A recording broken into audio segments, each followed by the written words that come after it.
और वीडियो सबसे पहले अपने मोबाइल पर पाने के लिए बेल आइकन को दबाएं। आई विटनेस न्यूज पर आप देख रहे हैं ग्राम प्रधान नरोत्तम सिंह राजपूत ने गांव के विकास के लिए निकाले 22 बिंदु। ग्राम प्रधान नरोत्तम सिंह राजपूत ने अपने आवास रामपुर ढफरपुर में एक प्रेस वार्ता का आयोजन किया। ग्राम प्रधान ने 3 साल का अध्ययन करने के बाद विकास के लिए 22 बिंदु निकाले। 22 बिंदुओं में उन्होंने कहा, केंद्र सरकार एवं राज्य सरकार साल में करोड़ों का बजट पास करती है। हमारे विकास के पहले 22 बिंदु में है गांव। हमारे विकास के पहले जो 22 बिंदु हैं वह हैं गांव में सीसीटीवी कैमरे, अमृत सरोवर, बंद दूध डेयरी, क्लिनिक, गौशाला, वृद्धा आश्रम आदि बिंदु होने चाहिए, तभी जाकर गांव खुशहाल होगा। उन्होंने कहा, तब जाकर हमारा देश राम राज्य कहलाएगा। आइए सुनते हैं ग्राम प्रधान नरोत्तम सिंह राजपूत को। आज जो आपने एक प्रेस वार्ता रखी, ये किन किन बिंदुओं को लेकर है, इसका एजेंडा क्या है? सबसे पहले तो मैं आप सभी लोगों को, पत्रकार बंधुओं को धन्यवाद देना चाहता हूं, जो आज आप सभी लोग यहां आके और हमारे जो बिंदु हैं उनको आप समाज के सामने रखेंगे। और मैं अपना परिचय भी देना चाहता हूं। मैं नरोत्तम सिंह राजपूत, ग्राम प्रधान रामपुर ढफरपुर। जैसा कि पीछे जो केंद्र सरकार का अभी एक बजट रहा था स्वर्णिम भारत, संकल्प भारत के हिसाब से, और राज्य सरकार का जो प्रगति का रामपथ है, इसी हिसाब में हमने भी थोड़ा सा विचार किया है। जो गांव की सरकार है तो यहाँ हमने राम राज्य की कल्पना की है, जिसमें लगभग हमारे 22 बिंदु हैं। और उन 22 बिंदु को पूरा करने के लिए प्रति ग्राम पंचायत अगर हम लोग खर्चे की बात करें तो 3 या 4 करोड़ रुपए में वो सारी चीज़ें संभव हैं। तो प्रदेश की पूरी अगर हम बात करते हैं तो हमारे प्रदेश में लगभग 58,000 ग्राम पंचायतें हैं। और देश की अगर हम लोग बात करें तो 2,55,780 करीब ग्राम पंचायतें हैं। और इनमें लगभग 70% देश की आबादी, जो 10 करोड़ किसान परिवार हैं और 15 करोड़ करीब मजदूर परिवार हैं, टोटल मिला के 100 करोड़ से ऊपर की जो आबादी रहती है, वो लगभग सब ग्राम पंचायतों में ही है। और अन्नदाता किसान की अगर हम बात करें तो टोटल ग्राम पंचायतों में ही है। तो इन्हीं सब के लिए एक मुखिया होने के नाते पूरी ग्राम पंचायत को समग्र विकास की तरफ कैसे लाया जाए, ग्राम पंचायत में अपने रोजगार के अवसर कैसे पैदा किए जाएं, तो इन्हीं सारी चीज़ों को देखते हुए मैंने जो 22 बिंदु की जो 2 कल्पनाएं, उनमें पहले जो 22 बिंदु हैं वो हम आप लोगों के सामने रखना चाहते हैं।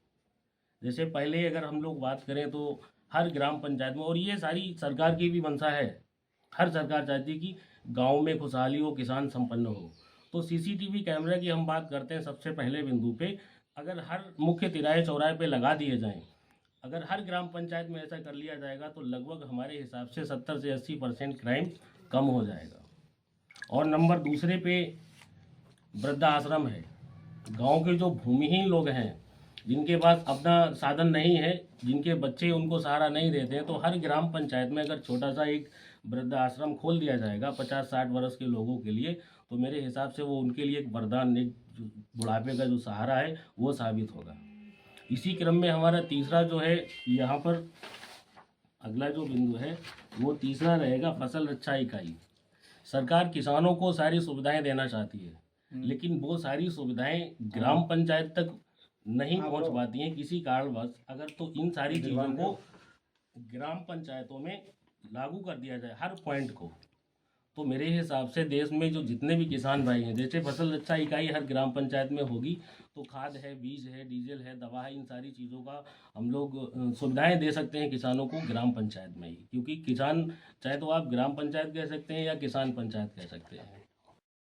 सरकार हर साल तमाम पौधे आते हैं हमारे यहाँ। हम एक ग्राम प्रधान होने के नाते हम ये बताना चाहते हैं कि अमृत बाग के हिसाब से, जैसे गांव में कहीं पर जगह तमाम होती है, हर जगह एक जगह अमृत बाग के रूप में, जैसे उसमें आम है, अमरूद है, कटहल, जो हम लोगों के जीवन से जुड़ी चीज़ें वो लगा दी जाए, और उसमें फूल भी लगा दिए जाएँ। और एक बाग समिति बना के 10 लोगों के अंडर में कर दिया जाए, 20 लोगों के अंडर में कर दिया जाए, तो वो जब वो आगे बढ़ा होगा, उसमें जो फल आएंगे तो उससे कुछ ना कुछ लाभ होगा, और धन की भी जो धन संचय भी उससे हो जाएगा। और दूसरी बात ये, जब गांव में डेयरी होगी, गांव में फल होंगे, फूल होंगे, सारी चीज़ें होंगी, तो हम लोग गांव में अगर हर सप्ताह एक दिन हवन करें तो पूरे देश में हर ग्राम पंचायत में हवन होगा एक सप्ताह में एक दिन, तो पॉल्यूशन भी कम होगा। और जब हर जगह बाग होंगे, फल होंगे, तो वास्तव में रामराज की कल्पना जो हमने की है वो लगता है हमें संपन्न होगी। हमने सोचा है, ये थोड़ा सा हटके जरूर है, लेकिन जैसे केंद्र सरकार के बजट की अगर हम लोग बात करें तो एक साल का जो 24 और 25 का है वो लगभग 48 लाख करोड़ रुपए का है। और प्रति ग्राम पंचायत अगर हम लोग बात करें 5 करोड़ रुपया भी दे दें इन सारी चीज़ों के लिए। केंद्र सरकार से प्रधान के आपके पास कितना आया था बजट? केंद्र सरकार का और राज्य सरकार का जो बजट है, जो हमारे यहाँ आधा आधा रहता है, 50-50%, वो हर ग्राम पंचायत में मिल जाता है। दोनों का आ रहा है बराबर? हाँ बिल्कुल आ रहा है, इसमें कोई दिक्कत नहीं। और जो आप बता रहे थे कि गांव में ही मजदूरों किसानों को स्वरोजगार मिले और सुविधाएं मिले, वो क्या क्या बिंदु हैं? वो इसी क्रम में हमने आपके सामने वो सारे बिंदु रख भी दिए हैं। जैसे सबसे पहले जो सीसीटीवी कैमरा, इससे रोजगार तो नहीं मिलेगा लेकिन क्राइम रुकेगा। अब यहाँ जैसे एक दूध डेयरी है, हर ग्राम पंचायत में अगर एक दूध डेयरी का संचालन करवा दिया जाए जिसमें 100 से 150 जानवर हों, अगर 100 भैंसें हैं, 50 गायें हैं, एक व्यक्ति के अंडर में आप 4 भैंस और 1 गाय दे दीजिए तो लगभग 30 लोगों को रोजगार मिल जाएगा। और उनका जो गोबर रहेगा उससे जो सरकार की मंशा है कि जैविक खाद की, जो हम लोग जैविक खाद प्रयोग करें, तो उसका भी वहाँ से संचालन शुरू हो जाएगा। तो लगभग 60-70 लोगों को केवल दूध डेयरी से रोजगार मिल क्या जाएगा। जो लोग भूमिहीन हैं उन लोगों को? हाँ, जैसे भूमिहीन है, जो लोग कमजोर हैं, जो लोग नहीं वो काम कर पाते हैं, जिससे हर ग्राम पंचायत में दूध डेयरी होगी तो हमारे देश में दूध का उत्पादन भी बढ़ेगा और लोगों को रोजगार भी मिल जाएगा। और उससे जो गोबर है उससे जैविक खाद के लिए भी हम लोग उसी से काम कराते हैं। लगभग आपकी ग्राम पंचायत में कितने भूमिहीन होंगे आदमी? काफी लोग हैं। एक बात और आप कह रहे थे, बारात घर में विभिन्न मतलब रोजगार के साधन किए जाएं। तो इसमें ये है, जैसे मान लीजिए हमारे ये जो 22 बिंदु हैं, एक जिसमें छोटा सा एक लैब है, क्लिनिक है, इस तरह की जो 22 चीज़ें हैं, तो इनमें एक बारात घर में अगर हम लोग देखें तो बारात घर में एक तो मीटिंग हॉल चल जाएगा, दूसरा वहाँ आप एक वृद्धाश्रम उसी में ऐड कर सकते हैं, क्लिनिक भी उसी में हो जाएगा, फसल रक्षा इकाई भी, यानी कि करीब 15-16 चीज़ें एक बारात घर से ही संचालित हो जाएंगी। क्या प्रधान अध्यक्ष से आपने इसके बारे में चर्चा की कभी? हाँ, मैंने लगभग कई प्रधान लोगों से और समाज के लोगों से, गाँव नहीं, के जो लोग- आपके प्रधान अध्यक्ष बनाए जाते हैं, हाँ, वो मुखिया होते हैं आप लोगों के, तो उनसे आपने इस विषय में कभी बात की? नहीं, उन लोगों से बात नहीं, लेकिन सबको मैंने दिखाया सभी को है कि हाँ भाई साहब, हमने ग्रुप द्वारा हमने सभी को ग्रुप में डाल रखा है, जो प्रधान संघ का ग्रुप है उसमें दे दिया है हमने। ये कुछ आप और ये बता रहे थे कि अगर ये हमारे 22 बिंदु जो हैं, अगर शासन ने घोषणा पत्र में शामिल नहीं किए तो हम होली नहीं मनाएंगे, बता रहे थे आप कल। तो इसमें ये है, जैसे हम हैं एक प्रधान होने के नाते, गांव के जो अन्य लोग हैं, जो वोटर हैं, जिस प्रकार से हर पार्टी अपना घोषणा पत्र तैयार करती है, तो इसी प्रकार से हमने भी यहाँ पर ये 22 बिंदु जो है जनता के हित के हैं सारे, इनमें किसी का बिल्कुल कोई विरोध नहीं है और सरकार के पास पर्याप्त बजट भी है। अगर इन चीज़ों को, और सरकार की मंशा भी है, सरकार काम करवा भी रही है, अगर इन सभी चीज़ों पे गौर किया जाए और कायदे से ग्राम पंचायत लेवल पे उतार दिया जाए तो मेरे हिसाब से गांव में जो 70% आबादी है खुशहाल हो जाएगी।